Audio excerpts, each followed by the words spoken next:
Hello, Prayer Warrior for Life here, continuing our Bible reading podcast. We left off on Genesis 7 yesterday, and today we're starting off with Genesis 8, and this is episode 10.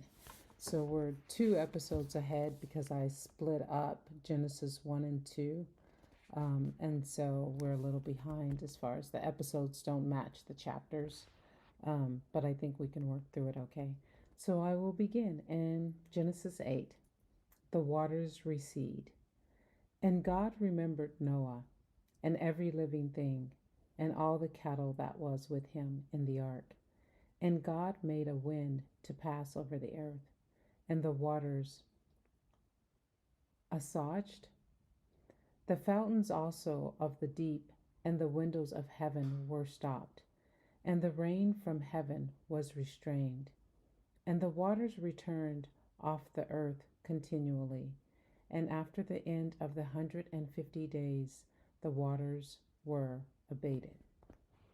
The ark rests on Ararat. And the ark rested in the 7th month, on the 17th day of the month, upon the mountains of Ararat. And the waters decreased continually until the 10th month. In the 10th month, and on the 1st day of the month, were the tops of the mountains seen. A raven and a dove sent forth.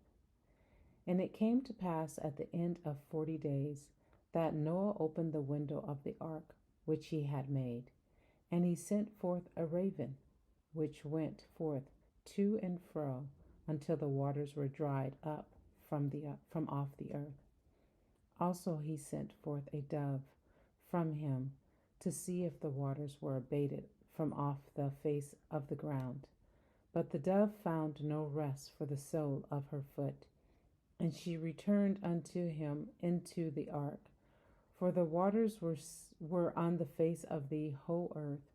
Then he put forth his hand, and took her, and pulled her in unto him into the ark. And he stayed yet other 7 days, and again he sent forth the dove out of the ark.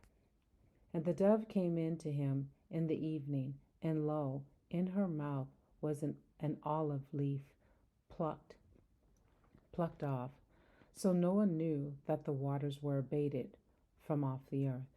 And he stayed yet other 7 days, and sent forth the dove, which returned not again unto him any more.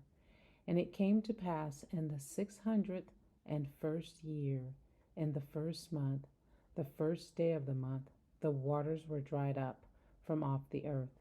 And Noah removed the covering of the ark, and looked, and behold, the face of the ground was dry. And in the 2nd month, on the 7th day of the month, was the earth dried, leaving the ark. And God spake unto Noah, saying, Go forth of the ark, thou and thy wife, and thy sons wives with thee.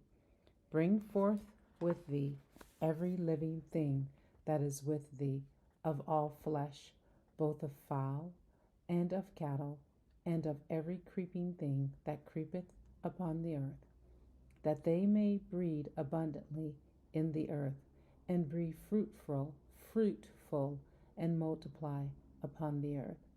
And Noah went forth, and his sons, and his wife, and his sons' wives with him. Every beast, every creeping thing, and every fowl, and whatsoever creepeth upon the earth, after their kinds, went forth out of the ark. Noah's sacrifice and God's promise. And Noah built an altar unto the Lord, and took of every clean beast and of every clean fowl, and offered burnt offerings on the altar. And the Lord smelled a sweet savor. And the Lord said in his heart, I will not again curse the ground any more for man's sake.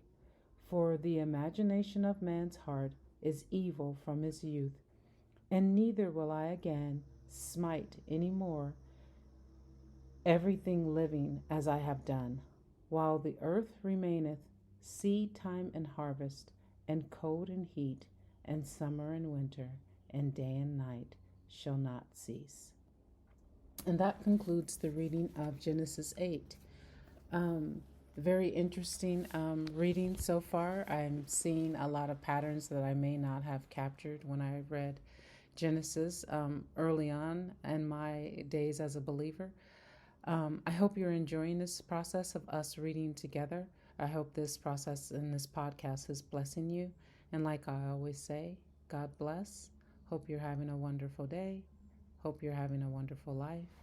And I'll read to you tomorrow. Goodbye.